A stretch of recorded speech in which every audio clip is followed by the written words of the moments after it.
Dito tayo ngayon sa bagong project natin. Ito na yung update dito sa rootstock natin na Brazilian hybrid. Kung maalala nyo, yung tagal na yun, mga 2 months na siguro.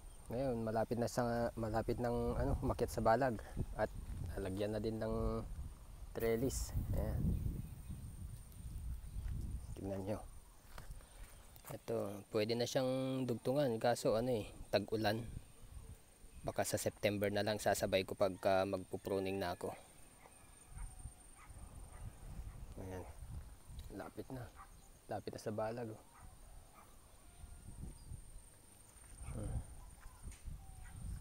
Di ba? Yan ang update dito sa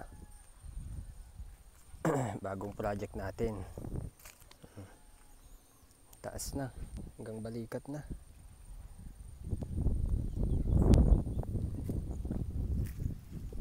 Diba? Ganda na, ayos na.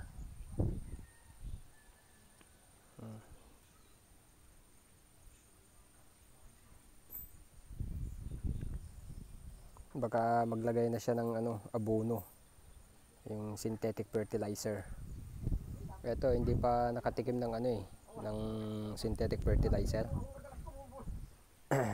Lang, yung basal lang, yung pabaon, yung tinatawag na pabaon, yun yung nilagay noon. Tapos naglagay ng mga 10 grams na complete. Ayan na siya.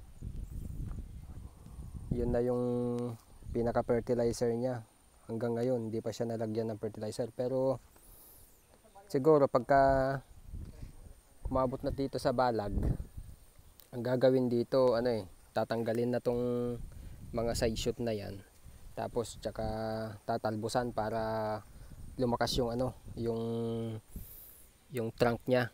Dito kasi yung dito siya idudugtong yung mga bagong variety na yan para malakas yung puwersa.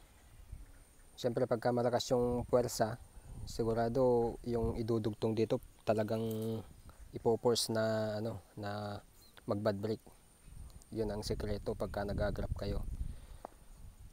Yan, diba? Ewan ko lang kung lalagyan to ng fertilizer. Siguro hindi pa kasi tag-ulan Pagka naglagay kasi ng mataas sa nitrogen, sigurado kakapitan to ng ng sakit, anthracnose. Kaya ganyan lang siguro muna. Tsaka na pagkapahinto na yung ulan, yung tag-ulan. Yan. I-update ko kayo pagka mag-agrap na dito sa mga rootstock natin na Brazilian hybrid. Yan lang. Sige.